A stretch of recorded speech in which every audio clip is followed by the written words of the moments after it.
Saudi আরবের জেদ্দায় made in Bangladesh Expro 2025 সফলভাবে অনুষ্ঠিত হয়েছে। এক্সপ্রোতে বাংলাদেশের 40টি কোম্পানি অংশগ্রহণ করে, যেখানে রেডিমেড, গার্মেন্টস, হালাল ফুড, আইসিটি, প্লাস্টিক্স, পাটজাত পণ্য এবং হসপিটালিটি খাতের প্রতিনিধিত্ব ছিল। মিট দ্য প্রেসে আয়োজকদের পক্ষ থেকে জানানো হয়, এক্সপ্রো থেকে $4,75,000 মার্কিন ডলার রপ্তানি আদেশ, $5,46,000 মার্কিন ডলার বিনিয়োগ এবং 200 এর বেশি ব্যবসায়িক যোগাযোগ নিশ্চিত হয়েছে। এছাড়া 55টি B2B বৈঠক ও 23টি ট্রেড ইনকোয়ারি অনুষ্ঠিত হয়েছে।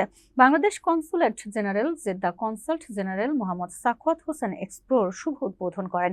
সমাপনী অনুষ্ঠানে প্রধান অতিথি ছিলেন জনাব ওসামা কোকান্দি, চেয়ারম্যান সৌদি অর্থনৈতিক council. Made in Bangladesh expo ও জিটিপিসিবি এর চেয়ারম্যান মোহাম্মদ লিটন আহমেদ বলেন, এক্সপ্রো আন্তর্জাতিক বাজারে মেড ইন বাংলাদেশ ব্র্যান্ডকে আরও শক্তিশালী করেছে। ভবিষ্যতে সৌদি আরব সহ জিসিসি অঞ্চলের অন্যান্য দেশে এ ধরনের এক্সপ্রো আয়োজনের মাধ্যমে রপ্তানি ও বিনিয়োগ সম্প্রসারণ অব্যাহত থাকবে। সেবাসমূহ সৌদি আরবে ও জিসিসিআই অঞ্চলের বাজারে উপস্থাপনের একটি কার্যক্রম প্ল্যাটফর্ম তৈরি করা হয়েছে। এই এক্সপোর্টি রপ্তানি উন্নয়ন ব্যুরো ইপিবির 60টি কোম্পানি সহ মোট 40টি কোম্পানি অংশগ্রহণ করে।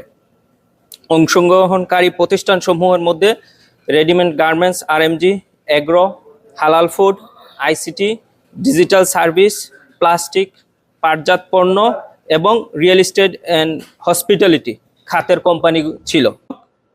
এক্সপো থেকে নিশ্চিত রপ্তানি আদেশ অর্জিত হয়েছে US ডলারে $4,75,000। রিয়েল এস্টেট এবং হসপিটালিটি খাতে নিশ্চিত বিনিয়োগ এসেছে $5,46,000। মোট 23টি বাণিজ্যিক অনুসন্ধান ট্রেড ইনকোয়ারি পাওয়া গেছে। 55টি B2B বৈঠক অনুষ্ঠিত হয়েছে।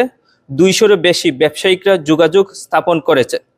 সৌদি আরবের জিসিসিআই অঞ্চলে ক্রেতাদের বাংলাদেশের পণ্য গুণগত মান, প্রতিযোগিতামূলক মূল্য এবং সরাসরি সোর্সিংয়ের প্রতি আগ্রহ প্রকাশ করেছে।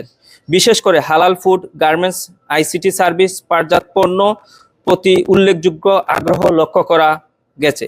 এই এক্সপো শুধু বাণিজ্যিক সফল নয়, বরং মেড ইন বাংলাদেশ ব্র্যান্ডকে আন্তর্জাতিক পরিসরে আরও শক্তিশালী করেছে এবং বাংলাদেশ সৌদি আরবের দ্বিপাক্ষিক বাণিজ্যিক সম্পর্ক নতুন উচ্চতায় নিয়ে গেছে।